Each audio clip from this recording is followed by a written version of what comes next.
Salut, je m'appelle Aurore, j'ai la mucoviscidose, j'habite à Marseille. Cette année, j'ai soufflé mes 22 bougies. Aujourd'hui, je vais vous parler des défis des virades de l'espoir. Et comme je suis gourmande, nous allons relever ensemble le défi cuisine.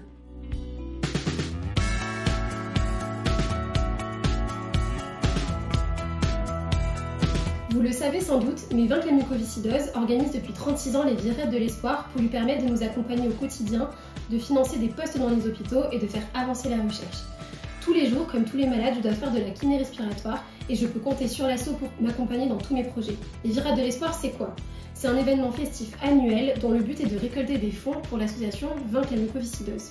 On a besoin de vous. Participer à cette collecte, c'est nous aider à vivre plus facilement et les virades représentent aussi ce souffle du combat qui nous aide à vivre plus longtemps. On va maintenant se lancer dans le défi gourmand.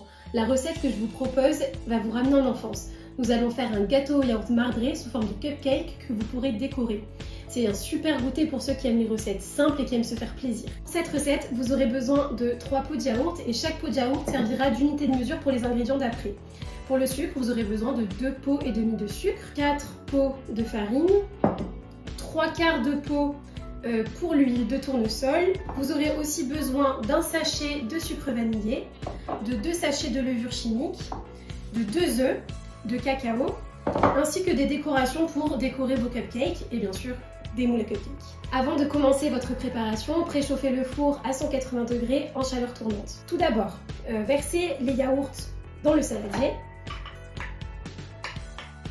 Après cela, vous pouvez verser votre sucre. Ensuite, cassez 2 œufs. Mettez votre farine petit à petit en mélangeant bien pour éviter les grumeaux. Une fois votre pâte bien mélangée et sans grumeaux, vous pouvez ajouter l'huile, le tournesol, le sucre vanillé et la levure chimique. On remélange bien.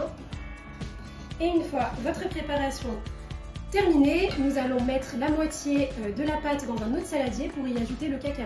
On met à peu près la moitié de la pâte dans un deuxième saladier.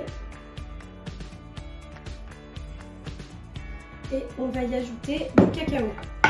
Pour le cacao, il n'y a pas de dosage particulier, il faut juste bien colorer la pâte. Et maintenant, on met la pâte dans les moules à cupcake. On alterne de la nature et de la pâte au chocolat. C'est parti. On fait bien attention de ne pas trop les remplir pour que ça ne déborde pas. Et c'est parti, on enfourne pendant une vingtaine de minutes. Pendant que mes cupcakes sont au four, je vais préparer le glaçage. Je vais faire un glaçage blanc et un glaçage vert. Pour cela, j'ai un blanc d'œuf dans chacun de mes petits pots. Je vais rajouter du sucre glace. Et je vais mélanger ma préparation en ajoutant plus ou moins du sucre glace pour obtenir la bonne texture. Quand vous avez obtenu cette consistance de glaçage, vous pouvez rajouter quelques gouttes de citron. Et dans un des deux, moi je vais rajouter des gouttes de colorant. Et ça, c'est vraiment au choix. On les sort du four et c'est parti pour la décoration. Et voilà!